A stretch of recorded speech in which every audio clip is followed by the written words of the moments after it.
April 17 അത്ഭുതങ്ങളുടെ മാതാവ്. സിംഹാസനത്തിൽ ഉപവിഷ്ടയായിരിക്കുന്ന മാതാവിൻ്റെ മടിയിൽ ഒരു കുഞ്ഞിരിക്കുന്ന മനോഹരമായ ഒരു ചിത്രം കോർബത്തായിലെ വിശുദ്ധ നിക്കോളാസിൻ്റെ ദേവാലയത്തിന് മുൻപിൽ ഉണ്ട്. 1555 ഏപ്രിൽ 17 ഉണ്ണിയേശു പീഠത്തിൽ നിന്നിറങ്ങി 3 കുട്ടികളോടൊപ്പം പന്ത് കളിക്കുവാൻ പൊതുസ്ഥലത്ത് പോയി എന്നാണ് ഐതിഹ്യം.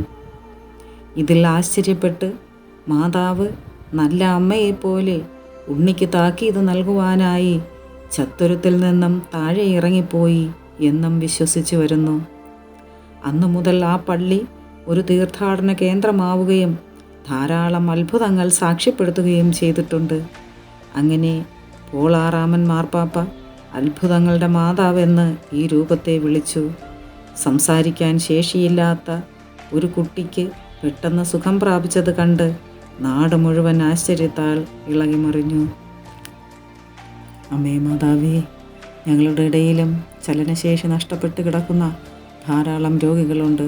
അവരെയെല്ലാം അമ്മയുടെ മുൻപിൽ സമർപ്പിച്ച് ഞങ്ങൾ പ്രാർത്ഥിക്കുന്നു. അവരെയും കൃപയോടെ നോക്കണമേ. Ave Maria.